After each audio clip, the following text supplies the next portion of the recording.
ناظرین السلام علیکم۔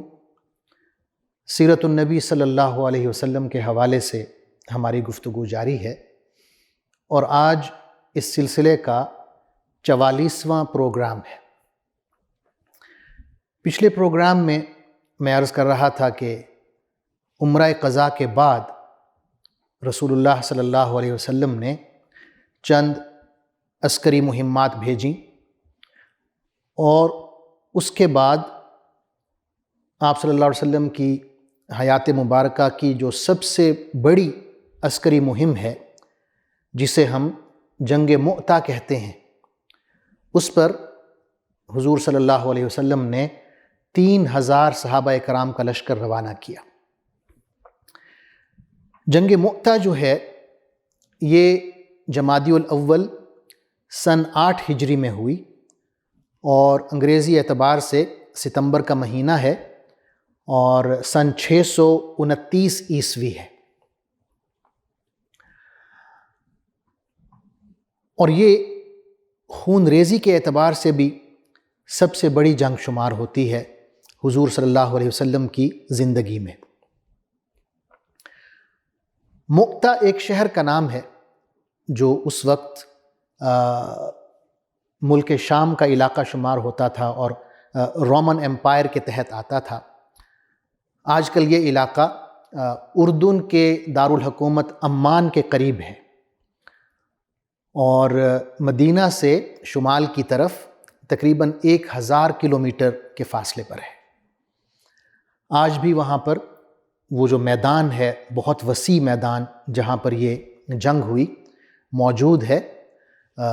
اردنی حکومت نے اس کو پریزرو کیا ہوا ہے، اور 2012 میں مجھے بھی یہ شرف حاصل ہوا کہ میں نے وہاں اس جگہ کی زیارت کی جہاں پر یہ اتنی بڑی جنگ ہوئی صحابہ کرام اور رومن امپائر کے درمیان۔ اس جنگ کے جو اسباب تھے اس میں یہ ہے کہ صلح حدیبیہ کے بعد، جو کہ سن 6 ہجری میں ہوئی، حضور اکرم صلی اللہ علیہ وسلم نے اس وقت کے جتنے بھی بڑے بڑے بادشاہ تھے یا قبائل کے سردار تھے، انہیں خطوط بھیجے، اسلام کی دعوت دی۔ ان میں ایک خط حاکم بصرہ کی طرف بھیجا، جو آپ صلی اللہ علیہ وسلم نے اپنے صحابی حضرت حارث بن عمیر، ان میں ایک خط آپ صلی اللہ علیہ وسلم نے حاکم بصرہ کی طرف بھیجا، اور اسے اپنے صحابی حضرت حارث بن عمیر ازدی کے ہاتھ وہ خط روانہ کیا۔ لیکن ابھی وہ راستے میں ہی تھے، بصرہ نہیں پہنچے تھے، کہ ایک اور شہر ہے جس کا نام ہے بلقاء، وہ بھی رومن امپائر میں ہی شمار ہوتا تھا۔ بلقاء کا جو گورنر ہے شرحبیل بن عمرو غسانی، یہ قیصر روم کا گورنر تھا اس شہر پہ، وہ حضرت حارث کو قید کر لیتا ہے، گرفتار کر لیتا ہے، اور پھر قتل کر دیتا ہے۔ اور اس زمانے میں بھی یہ ایک بہت بڑا جرم شمار ہوتا تھا کہ سفیروں کو یا ایلچیوں کو قتل کیا جائے، اور نہایت ہی گھٹیا حرکت شمار ہوتی تھی جو بلقاء کے حاکم نے کی، جس کا نام شرحبیل بن عمرو بتایا جاتا ہے۔ تو یہ جو جنگ ہے دراصل اس قتل کا بدلہ لینے کے لیے ہے۔ حضور صلی اللہ علیہ وسلم نے صحابی رسول حارث بن عمیر ازدی کے قتل کے بدلے کے لیے یہ فوج روانہ کی۔ آپ صلی اللہ علیہ وسلم نے اس جنگ کے لیے 3 قائد مقرر فرمائے۔ آپ نے فرمایا کہ قیادت زید بن حارثہ کے پاس ہوگی، زید بن حارثہ شہید ہو جائیں تو قیادت جعفر بن ابی طالب کے ہاتھ میں ہوگی، جعفر شہید ہو جائیں تو قیادت عبداللہ بن رواحہ کے ہاتھ میں ہوگی۔ اور آپ صلی اللہ علیہ وسلم نے یہ بھی حکم دیا کہ سب سے پہلے اس جگہ پر جائیں جہاں پر حضرت حارث بن عمیر کو شہید کیا گیا، اور اس کے بعد دشمن کے علاقے میں جائیں، پہلے انہیں اسلام کی دعوت دیں، اور اگر وہ انکار کریں تو پھر اللہ کا نام لے کر اللہ کی راہ میں ان لوگوں سے جنگ کریں جو اللہ کے وجود کا، اللہ پر ایمان لانے کا انکار کرتے ہیں، اور آپ نے یہ بھی حکم دیا کہ جنگ کے دوران کسی بزرگ کو، کسی بوڑھے شخص کو، کسی بچے کو، کسی خاتون کو قتل نہیں کرنا، صرف ان سے لڑنا ہے جو آپ کے سامنے فوج ہے مد مقابل۔ اسی طرح آپ نے فرمایا کہ کسی درخت کو نہیں کاٹنا، خاص طور پر پھلدار درخت، کسی کھجور کے درخت کو نہیں کاٹنا، کسی عمارت کو نہیں گرانا، کسی ایسے شخص کا تعاقب نہیں کرنا، کسی ایسے شخص سے تعرض نہیں کرنا جو اپنے عبادت خانے میں الگ تھلگ بیٹھا ہوا ہو۔ تو یہ آپ صلی اللہ علیہ وسلم نے تعلیمات دیں اور فوج کو روانہ فرمایا۔ مدینہ سے نکل کر اسلامی فوج جب شام کے علاقے میں داخل ہوتی ہے تو وہاں ایک شہر ہے معان، وہاں پر پڑاؤ کرتی ہے۔ وہاں انہیں اطلاع ملتی ہے کہ بلقاء کا جو شہر ہے جہاں پر حضرت حارث بن عمیر کو شہید کیا گیا تھا، وہاں پر قیصر روم بذات خود 1,00,000 رومی فوج کے ساتھ موجود ہے، اور اتنی ہی تعداد میں عرب قبائل کے لوگ، جس میں لخم ہے، جذام ہے، بہرا ہے، بلی ہے، بلقین ہے، ان قبائل کے لوگ مزید 1,00,000 کی تعداد میں قیصر روم کے ساتھ اکٹھے ہو گئے ہیں، یعنی ان کی فوج کی تعداد 2,00,000 ہے۔ اب صحابہ کرام سوچ میں پڑ جاتے ہیں کہ ہم 3,000 ہیں اور دشمن کی جو تعداد ہے وہ 2,00,000 ہے، تو یہ کوئی تناسب نہیں بنتا۔ اگر آپ حساب کریں تو ایک صحابی کے سامنے، ایک صحابی کے مد مقابل تقریباً 66 یا 67 لوگ ہیں لڑنے کے لیے۔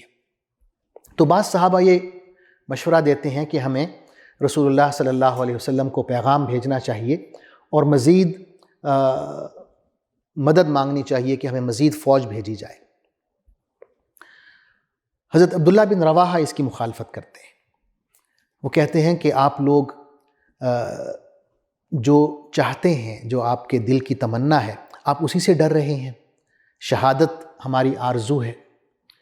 اور پھر فرماتے ہیں کہ ہم نے آج تک کبھی اپنی تعداد کو نہیں دیکھا کہ ہماری تعداد کتنی ہے اور دشمن کی تعداد کتنی ہے۔ ہم جس خاطر لڑ رہے ہیں وہ تو یہ دین ہے جس کی بدولت اللہ تعالیٰ نے ہمیں عزت دی ہے۔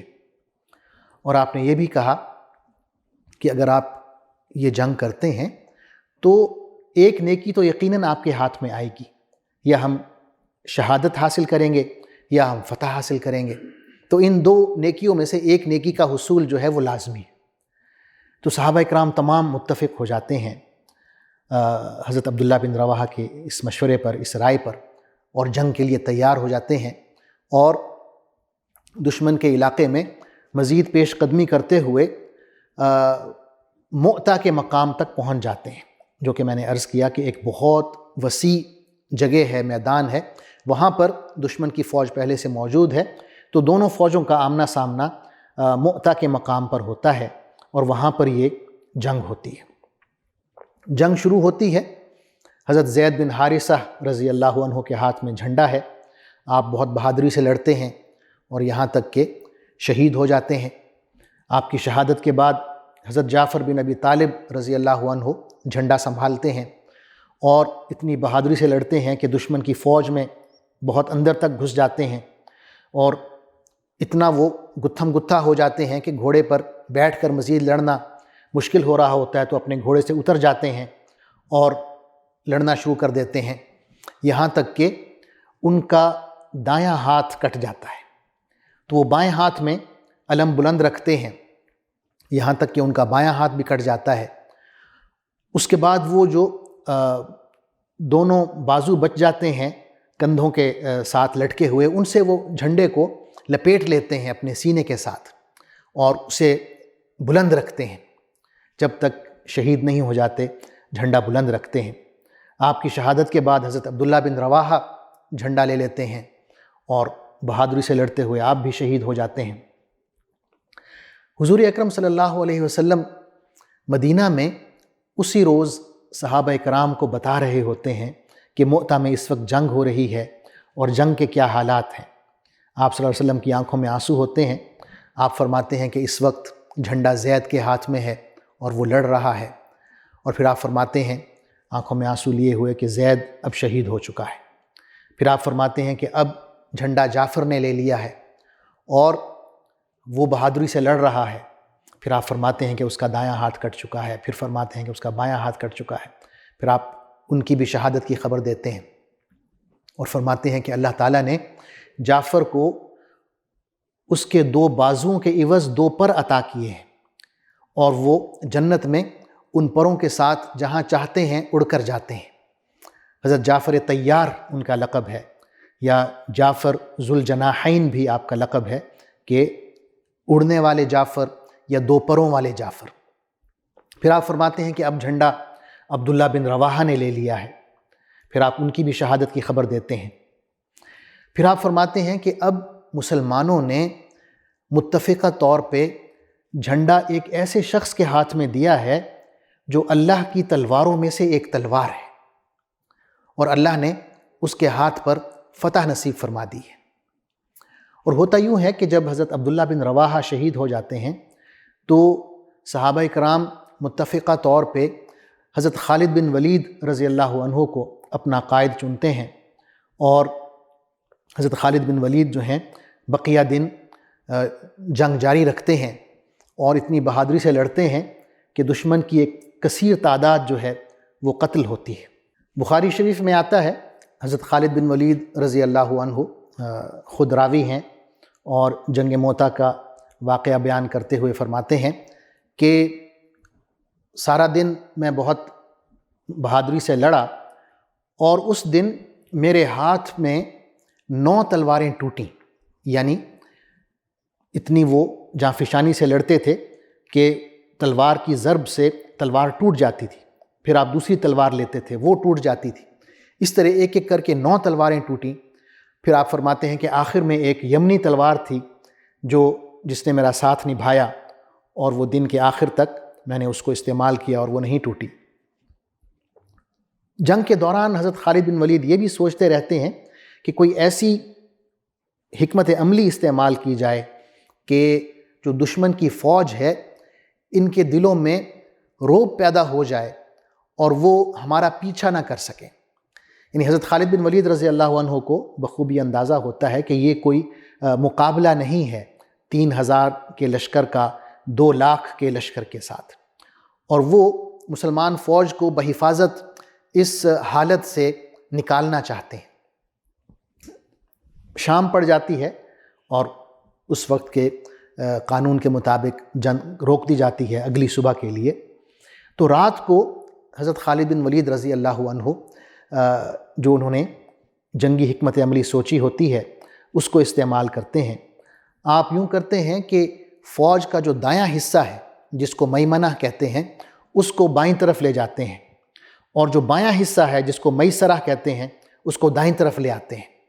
جو فرنٹ کا حصہ ہے جس کو مقدمہ کہتے ہیں انہیں آپ بالکل پیچھے لے جاتے ہیں، اور جو پیچھے کا حصہ ہے جس کو مؤخرہ کہتے ہیں فوج کے اس دستے کو بالکل آگے لے آتے ہیں۔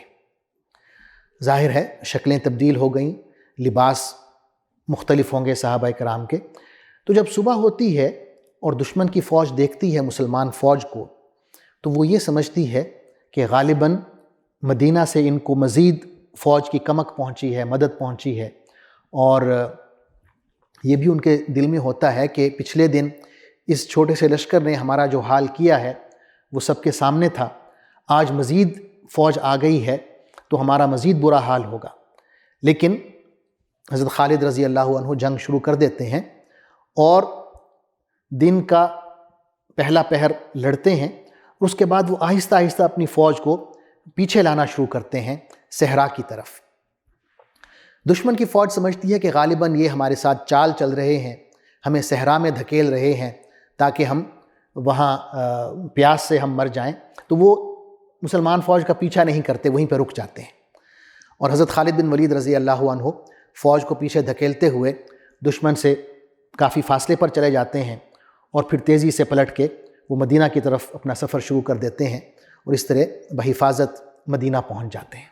جنگ موتا میں اگر ہم فریقین کے جو جانی نقصان ہیں ان کا جائزہ لیں تو روایات سے یہی معلوم ہوتا ہے کہ صحابہ کرام میں 12 شہید ہوئے اور رومی لشکر میں ایک کثیر تعداد جو ہے وہ قتل ہوتی ہے، جس کا شمار بہت مشکل تھا، لیکن یہی روایات میں آتا ہے کہ ان کی ایک کثیر تعداد قتل ہوتی ہے۔ جنگ موتا کے جو اثرات ہیں وہ بہت اہم ہیں۔ تمام جزیرہ عرب کے جو قبائل تھے انہوں نے جب دیکھا کہ مسلمانوں نے اس وقت کی جو سپر پاور تھی رومن امپائر اس سے ٹکر لے لی ہے، تو مسلمانوں کے بارے میں سوچنے پر مجبور ہو جاتے ہیں۔ بہت سے ایسے قبائل جو بہت شدید دشمنی کا شکار تھے وہ اسلام کے بارے میں سنجیدگی سے سوچنا شروع کر دیتے ہیں۔ ان قبائل میں سے بہت سے لوگ مسلمان ہونا شروع ہو جاتے ہیں۔ ان میں قبیلہ بنو سلیم ہے، اشجع ہے، قبیلہ غطفان ہے، قبیلہ فزارہ ہے، اسی طرح قبیلہ زبیان ہے۔ ان کے بہت سے لوگ جو ہیں وہ مسلمان ہونا شروع کر دیتے ہیں۔ اس کے ساتھ یہ بھی ہے کہ یہ جو جنگ ہے، جنگ موتا، یہ رومیوں کے ساتھ ایک طویل جنگوں کے سلسلے کی ابتدا ہے۔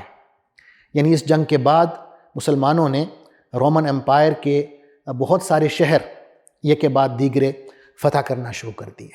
جنگ موتا کے بعد حضور صلی اللہ علیہ وسلم نے ایک اور فوجی مہم ارسال کی، وہ بھی شمال کی طرف تھی، اور اس فوجی مہم کا نام ہے ذات السلاسل۔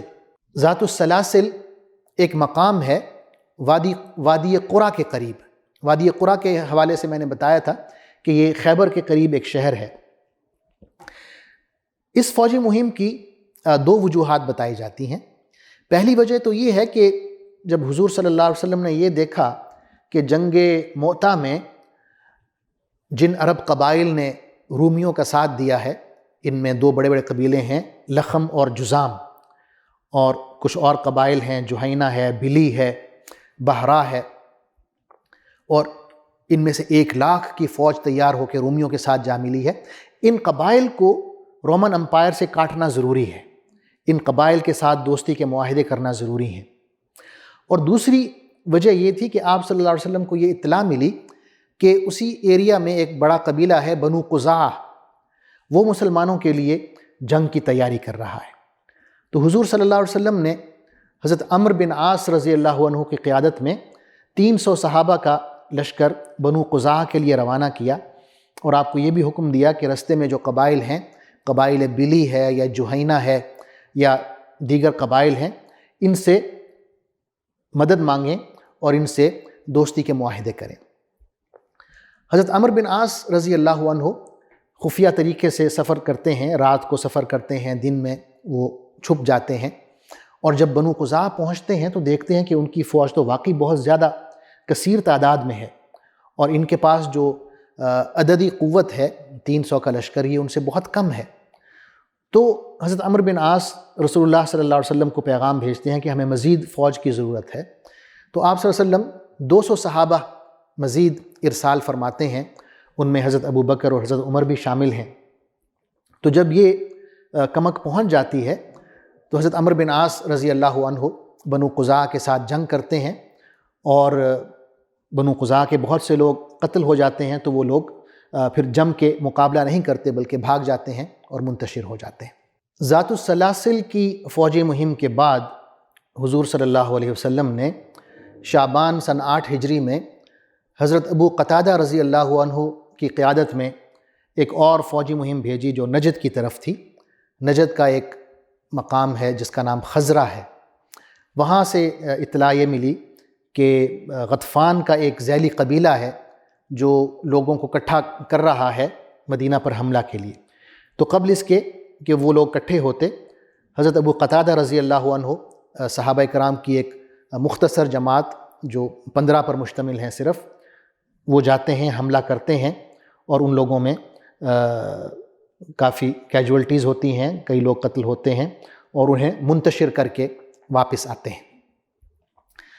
ناظرین، ان فوجی مہمات کے بعد، یعنی جنگ مؤتہ، ذات السلاسل اور حضرت ابو قتادہ رضی اللہ عنہ کی فوجی مہم کے بعد غزوہ فتح مکہ ہے۔ یہ فتح عظیم ہے اور اس کی انشاءاللہ تفصیلات، اس کے کیا اسباب تھے اور کیا تفصیلات تھیں، وہ انشاءاللہ میں اگلے پروگرام میں عرض کروں گا۔ تب تک کے لیے اجازت چاہتا ہوں۔ اللہ حافظ، والسلام علیکم ورحمۃ اللہ وبرکاتہ۔